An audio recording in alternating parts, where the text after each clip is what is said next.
Pangatlong tablado na to. Pangatlong beses akong tutula rito.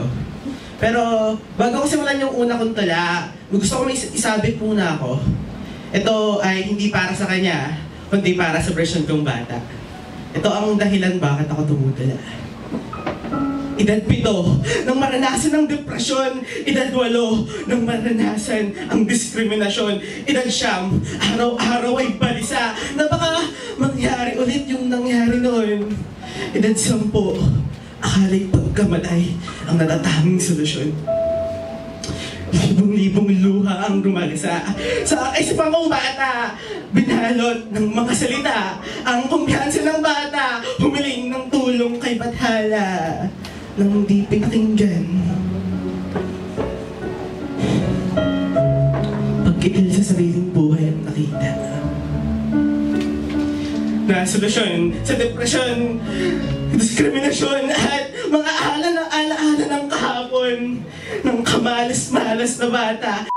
Ang tadhana yan. Kailan ba titigil ang kaibangan? Pagka ako ba'y pumikit na at humiga na sa kahimlayan. Maraming salamat po. Yun ang pasabit kong tala. Ito yung pangalawa. Yung inaalay ko to dapat sa isang tao dyan, kaso mukhang wala pa rin siya. Pangatlo na to, pero halata naman talagang wala talaga.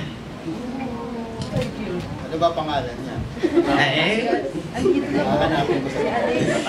Sa mga larong pambata kita minahal at dun din ako nasaktan. Bubaka ang bulaklak, papasok ang prinsesa, nakita kita. Tangina, hindi nga matatangging prinsesa ka talaga. Ganta't ugali mo kasi ang pambihira. Halatang hindi matatangging hinahangaan kita.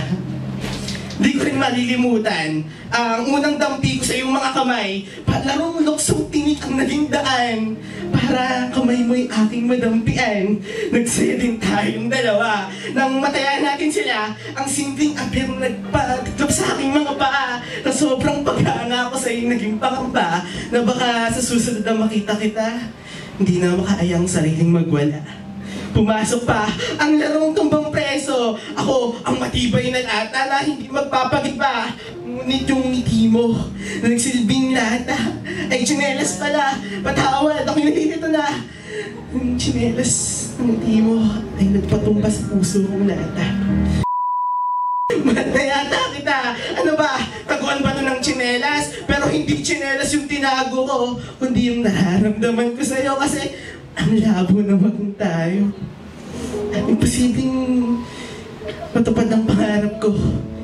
Nasungkitin ng mga bituin sa kalangitan at ibigay sa nag-iisang buwan. Alam ko naman ang kasabihan, kapag mahal mo may paraan.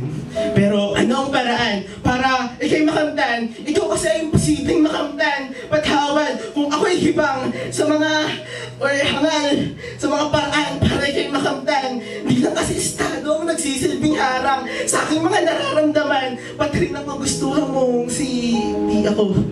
Alam ko yun. Takot ako.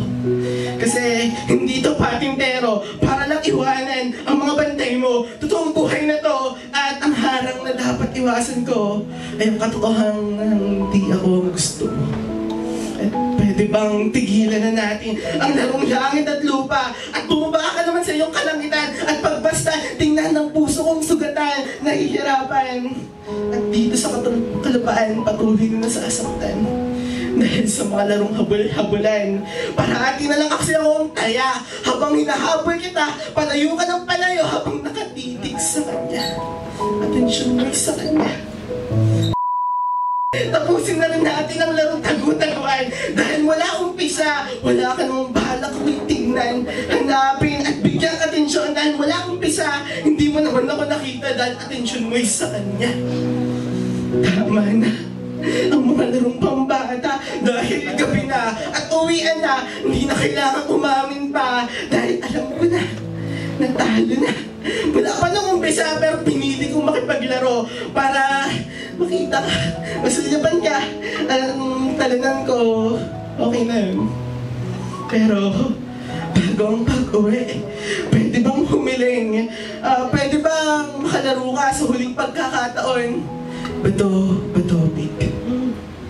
Baka kasi magkaroon ng tsansa ang nararamdaman kong romansa. At baka ikaw at ako ay magkaroon ng pag-asa.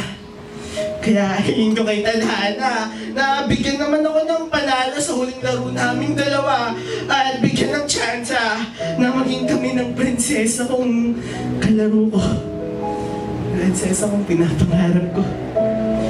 So, eto na, dumating na nga yung resulta. Ito na nga ang resulta. Unang resulta. Bato ka, kunting ako. Na kahit anong pilit ko ng pag-iba sa puso mong bato, walang epekto dahil hindi ako laman nito. Rupulok na ako. Hindi na kaya magpatuloy pa. Pero ito pa, huling resulta. Kunting ka, papel ako. Ginupit mo na ang bawat tula ko na para sa'yo at pati ang papel ko sa buhay mo. Kaya titigil na. Tanto ko na wala na talaga at ang mga laro pang batay tapos na. Wala na. Uwian na. Magpahinga ka na at sana bukas makalimutan na kita. Dahil sobrang sakit na, nakakasawa na, kaya ang salitang mahal kita, sa hangin ko na lang ilaladhala. Maraming salamat po.